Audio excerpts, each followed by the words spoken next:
जय श्री राम, जय श्री बालाजी। पूजा करते करते रोना आ जाता है। एक बार नहीं है, कई बार ऐसा हुआ है मेरे साथ। जब भी मैं पूजा करने बैठता हूँ या बैठती हूँ, मुझे रोना आ जाता है। और जब मैं रोता हूँ तो फिर एक थोड़ा नहीं रोता, आंखों से आंसू जो है निरंतर बहने लग जाते हैं और शरीर में एक अलग से करंट सा दौड़ता है। और उसके बाद जब मैं रोना मेरा बंद हो जाता है, उसके बाद मेरे को बड़ा अचंभा लगता है कि मैं क्यों रो रहा था, मैं किस लिए रो रहा था, ऐसा क्यों हो रहा है। और ये एक बार नहीं हो रहा, कम से कम 15-20 दिन से तो लगातार ज्यादा हो रहा है।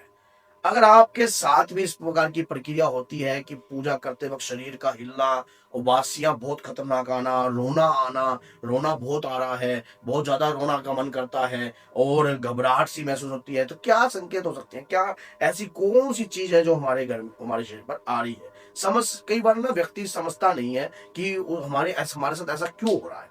देखो, जब कभी भी हम माँ और बाबा की पूजा करते हैं अपने घर में, अगर हमारे घर में कोई नकारात्मकता पहले से रहती है या कोई आपके घर का पितृ पहले से रहता है, आपके घर के अंदर प्रेत योनि में विचरण कर रहा है और अचानक से आप अपने घर के अंदर दीपक जोत बाती प्रज्वलित करते हो, भगवान के प्रति नियमित रूप से मंत्र जाप माला जाप जो है शुरू करने लग गए हो, और शुरू करने के बाद शुरुआत में तो आपको ऐसा कुछ नहीं हुआ, लेकिन अब जाकर आपको इस प्रकार की प्रक्रिया हो रही है, तो शरीर पर आपके घर से ही कोई पितृ है जो आपके शरीर पर आ रहा है और आ रहा है, वो रो रहा है।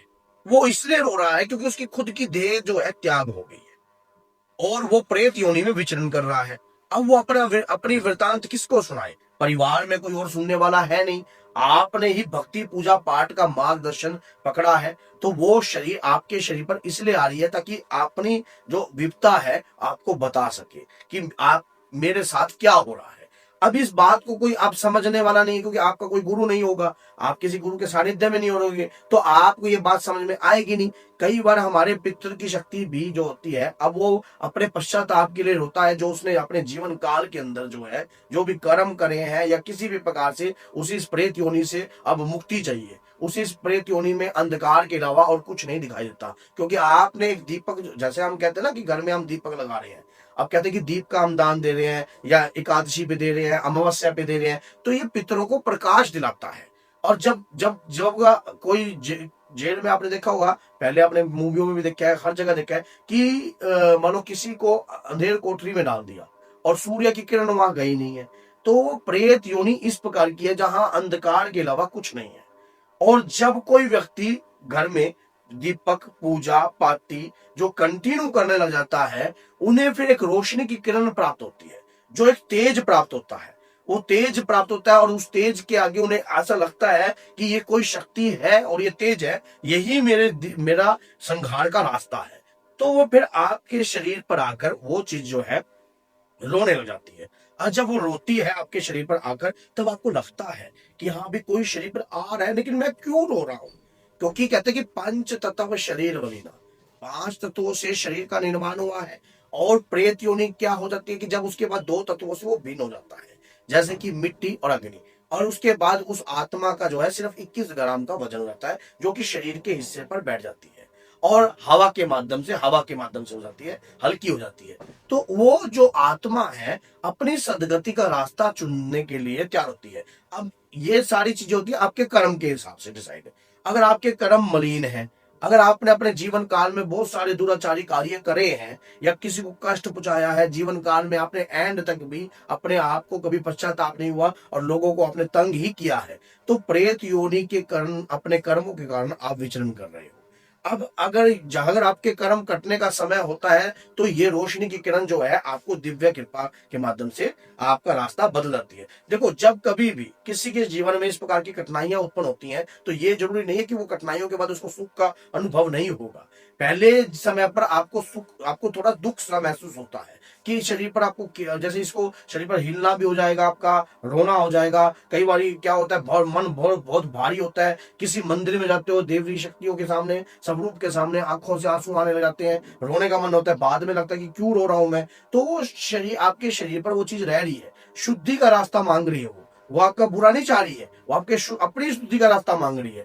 अब आपने भक्ति पूजा पाठ निरंतर जब आप अपने घर में करने लग गए हो, कहते कि कलयुग केवल नाम आधारा, सुमर सुमर नर उतरे पारा। जब व्यक्ति कलयुग में नाम की महिमा को समझ आता है, प्रभु के नाम के प्रताप की महिमा को समझ आता है, तब वो निरंतर मंत्र जाप और जो है नाम जाप, ये एक ही है, अलग नहीं है, इसमें आप अलग मत समझो। मंत्र में भी नाम ही है, ठीक है ना। तो ये मंत्र जो है, मंत्र जो वो है जिसका रहस्य है हम समझ नहीं पा रहे, और नाम वो है जिस रहस्य को हम समझने की कोशिश कर रहे हैं, ठीक है ना। तो क्या होता है कि जो दोनों का काम एक ही है, जैसे कि ओम हम हनुमते नमः, तो इसमें हनुमान जी का नाम आ गया, और ओम राम राम राम श्री राम दूताय नमः, तो यहाँ राम जी का भी नाम आ गया और मंत्र भी हो गया। तो जो मंत्र का जाप हम करते हैं, वो रहने वाली जो आत्मा होती है हमारे शरीर पर खान पान कर रही है, उसी प्रकार से जो है उसके ये नाम की शक्ति से उसके शरीर में बदलाव उत्पन्न होता है। वो प्रेत योनि का जो अंधकार का असर है वो धीरे धीरे धुलने लग जाता है। जब वो अंधकार उस व्यक्ति के शरीर से धुलने लग जाता है, तब उसे रोशनी की किरण जब दिखती है तो उसे एक आशा भी दिख जाती है कि अब मेरे रास्ते जो है खुलने वाले हैं। अब निरंतर जब हम पूजा पाठ हम करते रहते हैं, कंटिन्यू हम करते रहते हैं, कुछ समय बाद आपकी लाइफ में बदलाव अपने आप आ जाएगा।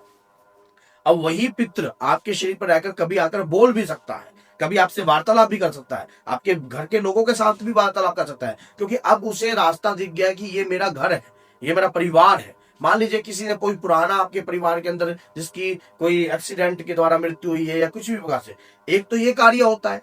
दूसरा, अगर कोई भक्ति पूजा भी करी हो परिवार में, मान लीजिए कोई भक्ति पूजा पाठ की हो, और कहते हैं कि जो जिसकी भक्ति करता है वो मरण उपरांत उसी की भक्ति उसी की श्रेणी में जाता है। जैसे मान लीजिए किसी ने माँ दुर्गा की भक्ति करी है और निरंतर अब उसकी देह का त्याग हो गया था, और उसके बाद उन्हें माँ दुर्गा के प्रति जो है कार्य करती है वो शक्ति, आपके परिवार में आपके कुल के लिए कार्य करती है, और आपके उसी कुल में से कोई व्यक्ति को चुना जाता है और उसी के शरीर पर वो शक्ति भी आती है। और लेकिन वो शक्ति आकर रोएगी नहीं, वो अपनी भगवती के लिए रोएगी। अगर भगवान के प्रति आपको स्नेह उत्पन्न होता है, या आपको ये लगता है कि मैं स्वरूप को गले लगा लूं या माँ दुर्गा के गले लग जाऊं जाकर, या ऐसा मन में अगर आपको फील होता है, अंतर से ऐसे भाव उत्पन्न होते हैं, तो कोई ऐसी शक्ति है जिसने आपके परिवार में भक्ति पूजा पाठ जो है निरंतर करी है, देविक शक्ति की।